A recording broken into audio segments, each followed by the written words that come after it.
c'est quoi votre... Qu'est-ce qui vous a fait vous inscrire? Question. C'est plus rigolo si c'est interactif en fait. Moi, c'est par curiosité. Tu as un besoin particulier. Ah, je peux vous tutoyer tout le monde? Oui. Alors, les prénoms aussi, ça ne vous dérange pas, parce que sinon... Flavie. Yasmina. Caroline. Sébastien. Carole. Ok. Du coup, la curiosité, et c'est pour masser d'un entourage? Comment ton prénom? Caroline. Éventuellement, oui. Sébastien. Oui. Oui. Ok, très bien. Je trouvais que c'était amusant de ne pas apprendre quelque chose de nouveau. Super. C'était la première fois. Yes, C'est bon. Non, moi je suis déjà praticienne massage et bien-être. Super. Je fais du Reiki aussi. Super. Et je m'intéresse beaucoup, de plus en plus à l'Ayurveda, parce que justement dans le Reiki, il y a tout un côté sur les chakras, sur voilà, côté un peu New Wave. Hein. Mais bon. Et du coup, c'est vraiment une spécificité que j'aimerais développer. Ok, super. Voilà. Okay. Alors, du coup, tu es déjà praticienne et tu veux approfondir l'Ayurveda, c'est bien. Ok, j'ai compris. Donc, intérêt plus dans la pratique, Yasmina. Ah ben moi, c'est parce que j'ai fait déjà des massages avec vous. Eh oui, voilà. Moi, quand la nature, ça m'intéresse. D'accord. Donc, c'est quelque chose qui m'avait interpellé il y a quelques années en arrière. Et pourquoi pas développer ça un jour pour moi-même et pour mon entourage. Très bien. Peut-être en faire un métier, peut-être un jour. Ah oui, super. Bon, là c'est une là, on est sur une... Voilà, là, c'est vraiment un débutant. C'est pas, vous ne pouvez pas travailler avec juste cet atelier. Okay, c'est stage. Ok. Et prénom? Héloïse. Héloïse, ah oui. Héloïse, pourquoi vous venez? Pourquoi tu viens? Du coup, je tutoie, je vous vois. Parce que, du coup, moi, je me suis lancée dans une activité de massage. Donc, ça fait... En fait, j'ai eu un parcours un peu... accidenté. Voilà, exactement. Donc, j'ai fait un cursus de 5 ans en CAP, brevet pro, BTS en esthétique cosmétique. Je travaillais en spa. Et en fait, je me suis toujours plus ou moins intéressée à l'Ayurveda. J'ai pas mal lu sur cette pratique, sur cette méthode de soins. Et là, en fait, je me suis dit, peut-être ça peut me permettre d'avoir une fenêtre et voir si vraiment ça me correspond. Si ça me correspond, j'approfondirai. Voilà. Super, ok. Carole? C'est bon, les gens commencé par là. On n'a pas fait l'ordre en fait. Excusez-moi. Moi, c'est parce que je fais ça depuis petite, je masse depuis petite. Autodidacte, en fait, je me suis spécialisée, on va dire, dans le massage osseux, avec des points un peu, voilà, des points d'acupression. Et en fait, le massage, les techniques et l'enseignement de Rita, ça me permet de pallier, d'équilibrer avec de la douceur. Et bien sûr, d'évoluer. Les projets futurs, déjà, apporter du bien-être autour de moi. Pourquoi pas, moi, ce serait un massage plutôt sportif pour les personnes qui ont des... Parce que j'ai fait du sport depuis très jeune, les arts martiaux notamment, pratiquement que ça. Et du coup, je connais aussi bien tout ce qui est rééducation du corps, etc. Parce qu'en tant que sportif, j'en ai fait quand même beaucoup d'années. Donc du coup, ça serait plus pour les personnes sportives ou qu'ils aiment le massage dur. Après, grâce à Rita, je peux aussi justement étayer mes compétences et pourquoi pas être bénévole auprès de quelqu'un pour quand je fais des soins. Déjà, je suis bénévole, donc du coup, au niveau des soins, on ne va pas non plus trop m'en vouloir. Et en même temps, ça permet d'avoir commencé à faire une... Voilà. On va pas t'en vouloir parce que tu ne vas pas faire du mal quand même. Non, mais bon, voilà. Et d'être en sécurité, protégée, on va dire, juridiquement. Et en même temps, ça me permet d'avoir sur papier, en France, on a besoin du papier, pour quand même valoriser mes compétences et pourquoi pas après faire une VAE, etc. D'ailleurs, si ça t'intéresse. Ok. Voilà. Oui, je sais pas. Voilà. Moi, je suis plus Ayurveda, je pense que je vais pas faire des trucs juste comme ça. Ou si ça intéresse quelqu'un qui a une activité, un bénévole. Très bien. Et alors? Et moi, c'est par curiosité, c'est plus massage hobby familial, quoi, on va dire. Ok. Voilà, c'était plus le pense-massage. Alors du coup, Ayurveda, j'ai découvert ça il y a 2 jours, quand tu m'as Ah, harcelé. d'accord. Lis bien ce que je t'ai envoyé avant, non, merde. Moi, j'ai regardé pas mal de vidéos. Ok, super, ok. Est-ce que quelqu'un a suivi le premier stage d'initiation à l'Ayurveda? Non, ok. C'est pas grave, parce qu'on va faire une petite initiation, on va revoir un petit peu. Alors, déjà, c'est pour ça que je fais toujours cette introduction, parce qu'il y a beaucoup de malentendus avec l'Ayurveda. L'Ayurveda, c'est une médecine, ok? Donc ça, il faut comprendre, c'est la médecine hindoue, on l'étudie à l'université en Inde, d'accord? Et les soins, ils viennent pour soigner les personnes. Donc, aujourd'hui, ici en Occident, on a beaucoup de Ayurveda bien-être, on peut dire comme ça. Donc c'est des massages plus pour du bien-être, mais à la base c'est pas ça. Et c'est pas de ça que je vais vous parler aujourd'hui. Ok? Si vous voulez, si vous recherchez c'est de faire des massages plus bien-être, comme vous qui voulez faire ça plus pro, vous faites des formations. Il y a des formations de 3 jours, etc. Si on veut faire quelque chose de plus dans le thérapeutique, de la vraie Ayurveda, c'est beaucoup plus long que ça. Ok, donc là, je vais vous donner une petite introduction de ce qui est l'Ayurveda thérapeutique et donc la Abhyanga, plus dans le sens thérapeutique. Donc déjà, pour démystifier, une chose, c'est que les chakras, par exemple, ce n'est pas écrit dans les textes ayurvédiques. Okay, il y a beaucoup de choses qui sont mélangées. On croit, ça vient des Védas, okay, mais ça ne fait pas partie de l'Ayurveda comme on apprend dans les Samhitas, dans les textes. Il y a des médecins ayurvédiques, parce qu'il y a aussi une lignée, on peut l'étudier à l'université, où il y a aussi une lignée de maîtres à disciples qui existe depuis des millénaires en Inde, et certains utilisent les chakras, justement. Mais à l'université, ils ne l'apprennent pas. Okay, donc là, dans le massage qu'on va voir aujourd'hui, il n'y a pas les chakras. Okay? Même si je peux vous montrer, parce que je connais d'autres techniques de soins où on apprend les chakras, et du coup, je sais un peu comment j'ai travaillé en massage aussi.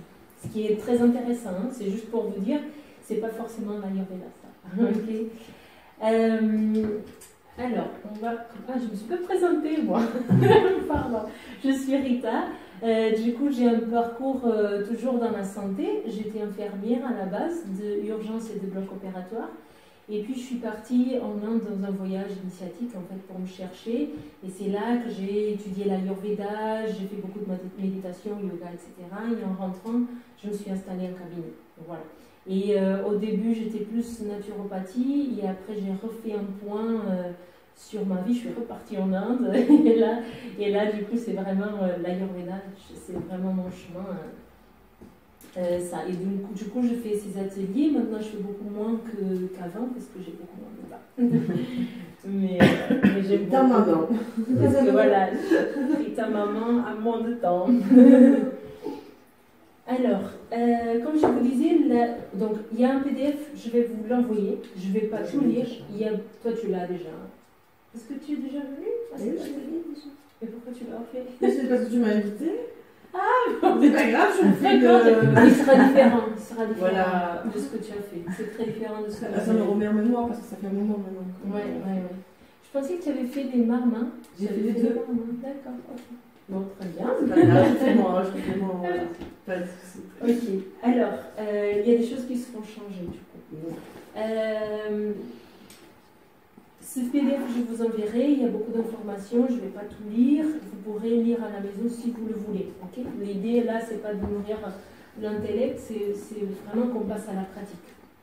Okay, alors, l'Ayurveda, elle essaie d'unifier le corps, le mental et l'esprit. Okay, donc on a vraiment cette notion où, en fait, dans le Samkhya, ça j'explique vraiment en détail dans l'autre stage que je vous ai envoyé. Mais en gros, dans la création de l'univers, qu'on apprend selon l'Ayurveda, l'esprit il vient avant le corps. Okay, donc, pour bien soigner le corps, l'objectif de l'Ayurveda, c'est une médecine, donc on est vraiment terre à terre, mais il ne faut pas oublier tout ce qui est l'esprit. Okay, et donc, dans les massages, on va beaucoup utiliser cette connaissance. L'Ayurveda, il repose sur la connaissance de 5 éléments maîtres. qui arrivent dans un certain ordre lors de la création de l'univers. Encore une fois, je ne vais pas rentrer dans le détail, mais quand on passe de tout ce qui est plus subtil à tout ce qui est plus concret, les éléments, ils arrivent aussi du plus subtil au plus concret. Donc le premier qui apparaît, c'est l'espace, ok, qui est directement lié au son. Je ne vais pas vous expliquer en détail, parce que tout est dans notre atelier et ce n'est pas très important pour le massage. Okay. Après, ça commence à se matérialiser de plus en plus. On a l'air, le feu, l'eau et la terre. Donc de plus en plus vers la densité. Okay. Aujourd'hui, on parle de massage. Donc l'élément qui est vraiment très associé au massage, c'est l'air, le toucher. Okay. Si vous imaginez qu'est-ce qui se passe quand vous êtes dehors et que vous ressentez l'air, le vent par exemple, vous allez le ressentir sur la peau. Okay.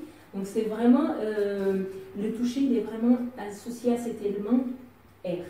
Et en fait, ces 5 éléments, c'est tout ce qui existe sur Terre, selon l'Ayurveda. Okay. Donc nous, on est composé de ces 5 éléments, et tout ce qui est autour de nous est composé de ces 5 éléments. Et donc c'est là qu'on parle après des doshas. Voilà. Donc le petit test que je vous ai envoyé, c'était pour que vous ayez une idée de quel est votre dosha dominant. On a toujours les 3, parce qu'on a toujours les 5 éléments. Donc c'est ça qu'il faut comprendre. On va voir la lignée de 1 au de 2. Par exemple, toi, je pense que tu es Pitta Vata. Pitta, mais avec un gros déséquilibre Vata, parce que je connais Yasmina. Et du coup, voilà, on le sait. Là, dans ta morphologie, je vois beaucoup Pitta et Kapha peut-être un peu. Et après, dans tout ce qui va être, parce qu'on va regarder la constitution de base, mais ce qui est le plus important en termes de thérapie, ça va être toujours quels sont les déséquilibres. C'est sur ça qu'on va agir. Et en plus des doshas, je fais juste un aparté, c'est pas partie de l'atelier, mais c'est intéressant. On a 3 gunas, ce sont 3 attributs qui existent au niveau de notre mental. Et chez toi, je pense qu'il y a peut-être tamas qui est un peu plus important. Tamas, c'est celui qui parfois peut nous plomber, peut nous fatiguer. Tamas, il est nécessaire en fait. Raja, c'est celui qui nous amène à l'activité. Tamas, c'est celui qui nous permet de dormir, etc. Mais quand on a un excès de tamas, du coup, on est fatigué. On a moins d'énergie pour faire les choses, etc. Mais de constitution de chic, je pense que c'est Pitta. Vata Pitta. Non, tu dirais pas. Selon le test, c'est plutôt Kapha Pitta. Kapha Pitta? Ouais. Alors, constitution actuellement. Actuellement. Oui. Alors, la morphologie, elle nous donne beaucoup plus d'indications sur la constitution de base. Okay. Après, il y a tout un tas de déséquilibres qui viennent se mettre en place. Après, quand je vous dis comme ça, c'est pas, peut-être que je me trompe, parce que c'est de vous voir là en 2 secondes, c'est pas ça. Et même quand je fais une consultation, une première consultation en Ayurveda, ça dure 1h30, à la fin, j'explique toujours qu'on part sur une hypothèse. Parce qu'une fois qu'on enlève les déséquilibres, en fait, ils cachent notre constitution de base. Et plus on avance, plus on enlève les problèmes, plus on voit cette constitution. Donc je dis ça, mais peut-être que je me trompe, hein, pour vous toutes, pour vous tous. Carole, je pense que je t'ai déjà dit, je pense que c'est Pitta Kapha. Pitta Kapha. Et Stéphane? Sébastien, pardon. Sébastien, Vata Pitta aussi. Alors, Vata Pitta, c'est ce qu'on voit le plus dans le Pardon? Ouais, Pitta, il est en dessous de Kapha. Kapha? Ouais. Alors, dans ta morphologie, il n'y a pas du tout de Kapha. Pas du tout. Fais voir la main. Alors, oui, mon Kapha, c'est vrai. Fais voir, là. Oui. Alors, la paume de la main, une paume carrée avec des doigts qui sont plus petits, c'est plus indicatif de Kapha. La langue, c'est là où on va. Bon, je m'éparpille là, parce que ce n'est pas le sujet. La langue, c'est là où on va le mieux, la morphologie. C'est juste pour vous donner une idée de quel est votre dosha dominant, pour qu'on puisse après adapter dans la pratique. Okay. Après, oui. Une question, c'est quoi les doshas exactement? Parce que moi, on parle de doshas, mais Alors, tout ce qui existe selon l'Ayurveda, ce sont ces 5 éléments. Okay. C'est-à-dire l'eau, Voilà, ces 5-là. L'espace, l'eau, etc. Quand ils se réunissent, là par exemple, l'espace et l'air, les deux ensemble, ça va faire Vata. Okay, et ainsi de suite. Donc on a Vata, Pitta et Kapha. Comme il n'y a que les 5 éléments qui existent, ces 3 doshas, ils vont exister de partout. Et ils vont exister dans les fonctions de notre corps, mais ils vont aussi exister comme morphotype, si tu veux, comme constitution de base. C'est la personne qu'on est. Et en fait, l'idée, c'est pas de caser les gens dans des catégories. L'idée, c'est juste d'essayer de voir l'ensemble. C'est plus pour le thérapeute, pour qu'il voit comment fonctionne un organisme, tu vois. Mais du coup, ça s'est été généralisé, donc c'est très intéressant parce qu'on se reconnaît dans les doshas et on trouve ça très rigolo.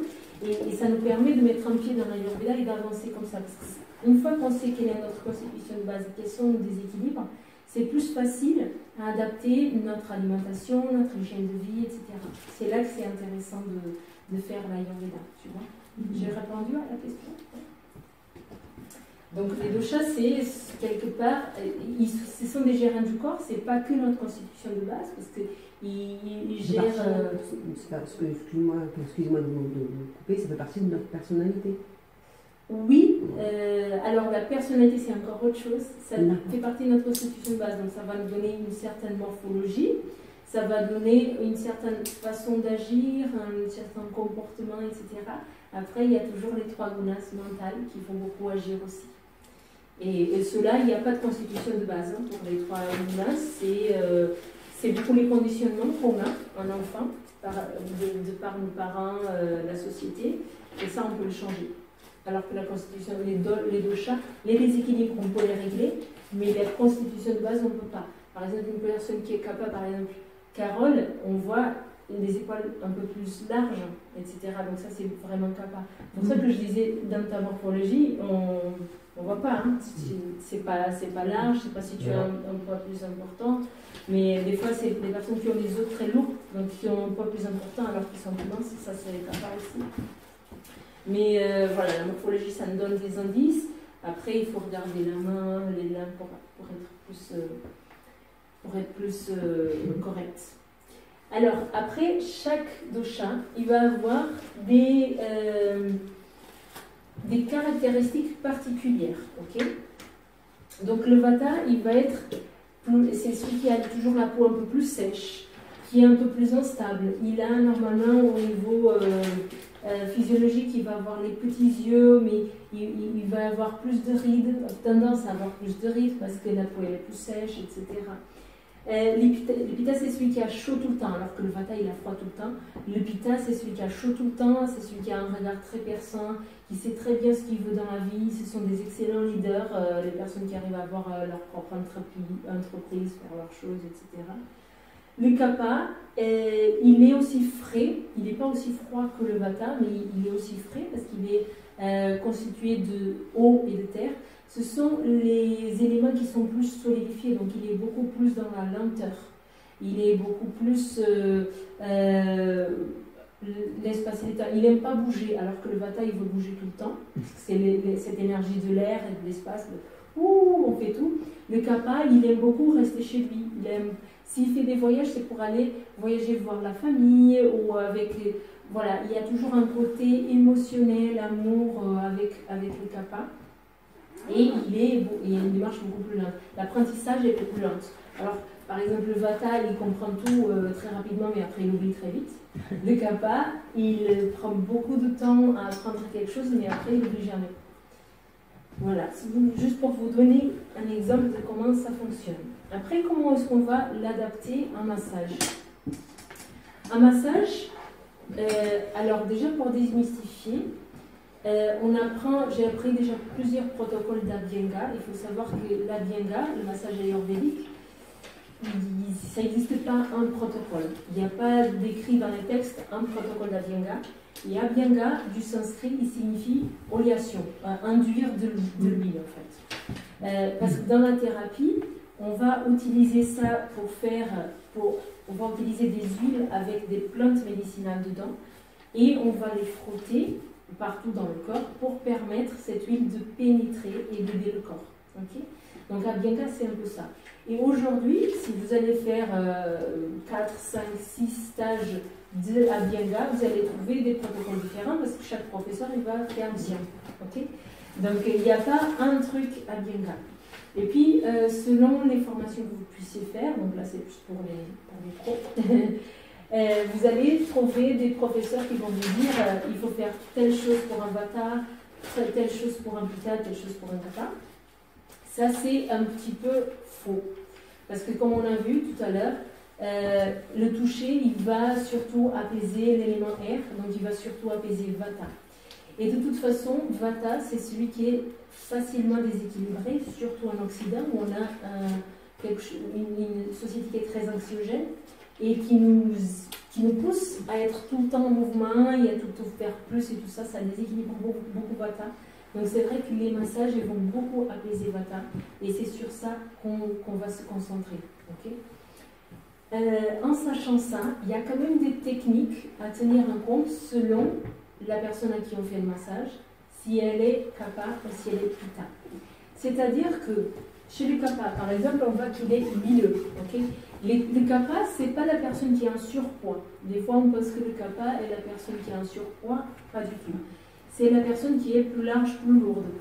Mais c'est la personne qui a plus tendance à créer des tissus qui est déjà plus gras, on va dire. Okay, qui a une peau qui est pas sèche, en tout cas.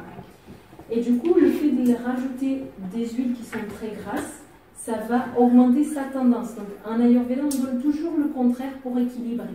Okay, donc, même si une personne est Kapha, elle peut avoir un déséquilibre Vata. Okay, parce que notre constitution de base et les déséquilibres, ce n'est pas forcément du même dosha. Okay, donc, même si la personne a une constitution Kapha, et qu'on veut l'équilibrer le Vata, on va utiliser une huile, parce que l'huile, elle va aider à équilibrer Vata qui est très sec. Par contre, on va utiliser des huiles qui ne vont pas être très grasses pour ne pas trop empirer Kapha. Est-ce que ça va? je rentre un petit peu comme ça va être compliqué à comprendre. Du coup, pour Kapha, on va utiliser par exemple l'huile de moutarde, qui est très réchauffante, et qui va un petit peu bouger les tissus, okay, plutôt qu'une huile d'amande douce qui va être très grasse et qui va avoir tendance à faire plus plomber plusieurs personnes. Okay. Pour Vata, on va utiliser l'amande, la sésame, qui sont très bien. Pour Pitta, il y a l'huile de coco qui est très bien parce qu'elle est refroidissante. Okay. Donc, juste pour vous donner une idée. Et au niveau de la pression, alors Vata, c'est celui qui est le plus fragile. Et en général, ils ont une morphologie qui est plus fine. Des fois, chez les Vata extrêmes, on voit vraiment les os, on voit les os partout. Du coup, on ne peut pas faire une pression très forte. Si on fait une pression très forte, on va le faire du mal. En plus, il a déjà une tendance à la rigidité. Si on fait une pression, pourtant ils aiment, les Vata, ils aiment la pression très forte. Mais si on y va trop, ça va les déséquilibrer. Okay, et le Kapha, c'est l'inverse. Lui, il aime plus être pépère, donc il aime les effleurages, il n'aime pas le massage très profond. Et donc, si on y va trop profondément, ça ne va pas lui plaire. Pourtant, c'est ce qu'il a besoin. Parce que lui, comme ça ne bouge pas beaucoup, à l'intérieur, ça ne bouge pas beaucoup. Donc, c'est les personnes, les problèmes qu'ils peuvent avoir, c'est par exemple la stagnation, ce qui peut donner de la constipation, un transit qui est lent, problème de digérer, tout ça. Et dans le massage, si on réunifie tout ça, ça va l'aider. Okay, donc c'est un peu le but des massages comme on le fait dans une version thérapeutique. Par contre, quand on le fait dans la version bien-être, si on veut faire plaisir à la personne, on va lui donner ce qu'elle veut. Donc le Kapha, il veut le massage tout doux, le Vata, il veut le massage très fort, et le Pitta, il est entre les deux. Okay. Juste pour vous donner l'idée, okay, ça va, vous voyez un peu. Alors, ça, c'est des curiosités. Le massage en Inde, comment ça se passe? Pas besoin de lire, hein. Ne forcez pas les yeux. En plus, on ne voit pas bien, là. Vous le recevrez après. Alors, en Inde, le massage il est très pratiqué, même en dehors de l'Ayurveda. Les mamans, quand elles ont leur bébé, pendant 40 jours, elles le massent tous les jours, c'est le Chantala, c'est le nom du massage qu'on fait au bébé. Ils se massent tous, hein. Les personnes qui sont masseuses ou pas, tout le monde se masse, c'est vraiment quelque chose qui est intégré dans leur culture. En termes de clinique à l'hôpital, on a une grande différence entre le nord et le sud de l'Inde. Dans le sud, ils font toujours le massage à deux. C'est ce qu'on va essayer de faire ici parce que c'est un peu ce qui est le plus difficile, parce qu'il faut être en coordination l'un avec l'autre pour masser la même personne. Au nord, on voit déjà des personnes qui massent, un thérapeute masse le client, je ne sais pas comment, le patient, la passé des patients. Et donc on va essayer de faire ça. Après ici, il va falloir toujours adapter, parce que vous, au cabinet, vous serez seul quand vous pratiquerez. Mais ici, on va essayer de faire à deux, parce que le fait déjà, une des techniques pour faire bien un massage ayurvédique, c'est de coordonner notre respiration avec la respiration de la personne qu'on masse. Et si on fait ça, et qu'en plus on doit maîtriser et faire nos gestes en coordination avec l'autre personne qui masse, c'est encore plus difficile. Mais du coup, c'est très intéressant et ça, c'est quelque chose qui peut vraiment aider la personne parce que du coup, on est vraiment au moment présent. On n'est pas en train de masser à penser à autre chose. Pendant un massage, pour qu'il soit efficace, et là, c'est qu'il soit thérapeutique ou qu'il soit juste pour faire du bien-être, il sera beaucoup plus efficace si on est présent. Il faut plusieurs choses pour que le massage soit bien, il soit profitable pour le masser. C'est la personne qui reçoit le soin, la personne qui masse et le contexte. Les trois doivent être réunis pour que ça se passe bien pour la personne qui reçoit le soin. Okay? Si le masseur il pense à d'autres choses et au que le massé il pense à d'autres choses, et quelque part on a perdu déjà quelque chose. Okay?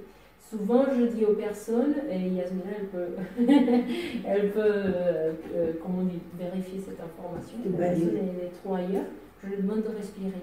Parce que le fait que la personne respire, elle est concentrée sur son souffle et elle ne part plus dans ses pensées.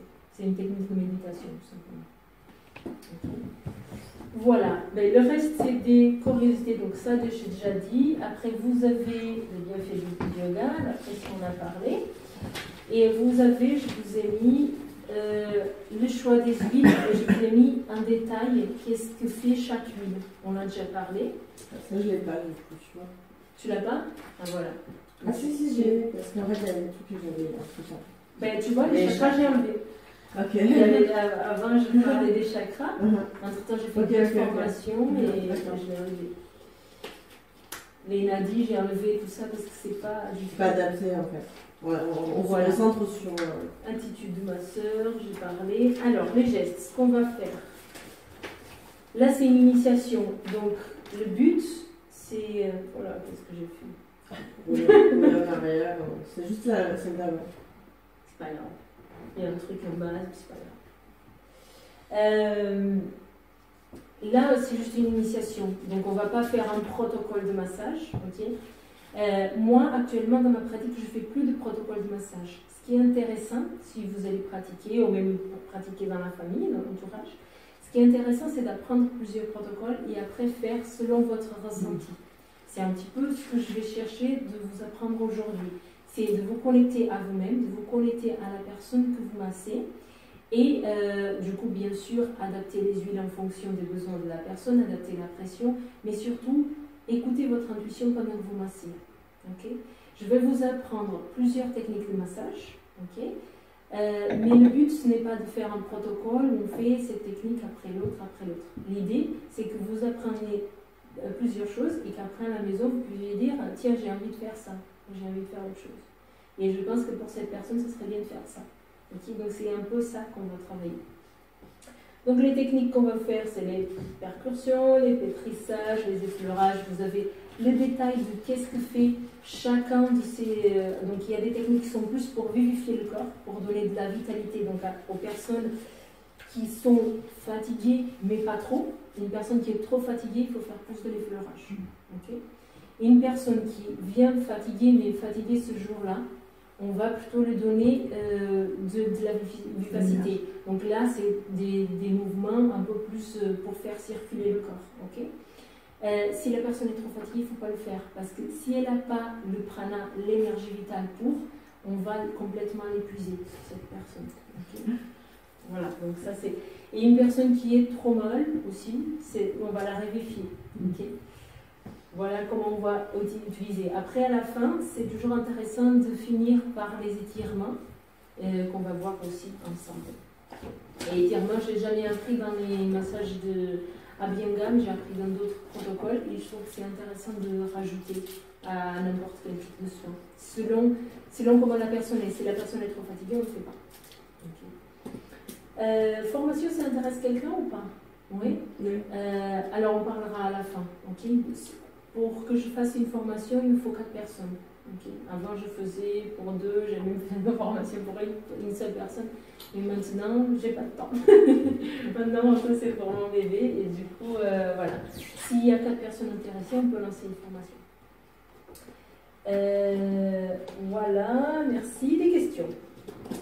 Tout ça, vous recevrez. Il y aura beaucoup de détails. On dort? C'est tir. Vous dire, ok. Bon, il y a deux types de massages qu'on peut faire. On peut faire le massage sur table et on peut faire le massage avec un tapis au sol. Les techniques, les postures qu'on doit mettre en place, elles sont différentes. Donc, j'ai 2 tables de massage, donc on peut faire les 2 sur la table. On va faire 2 groupes en fait. On peut faire un groupe sur une table et un groupe sur un tapis au sol. Qu'est-ce que vous préférez? Oui, on fait ça? Oui, les 2. Ok, avant de commencer, on va faire un petit exercice pour que vous voyez déjà que vous avez la possibilité de ressentir l'énergie que vous avez. Okay? Parce qu'un massage, c'est un échange énergétique aussi. Okay? Donc déjà, on va essayer d'enlever tout ce qui est bracelet, bagues, etc. Parce que tout ce qui est métallique, s'il y a des bracelets qui ne sont pas métalliques, c'est pas grave, mais tout ce qui est métallique, ça empêche la circulation. Okay? Ça va? Donc, un exercice tout simple. Non, je vous laisse encore. J'ai pas d'huile dans les véhicules. Ah oui, ça bouge. Elle est dégueulasse. Non, mais toi, non. Alors, tout simplement, on se frotte les mains. Ça, fort. Vous ressentez une main sont peut-être froide, elle commence à être chaude. Donc déjà, il y a de l'énergie qui se dégage. Et maintenant, si vous ouvrez et que vous essayez, est-ce que vous sentez quelque chose entre vos mains? Une densité? Ça peut être différent pour chaque personne. Essayez juste de... Imaginez que vous avez un ballon entre les mains. Des fois, il peut être plus grand, il peut être plus petit. Ça peut aider de fermer les yeux si vous voulez.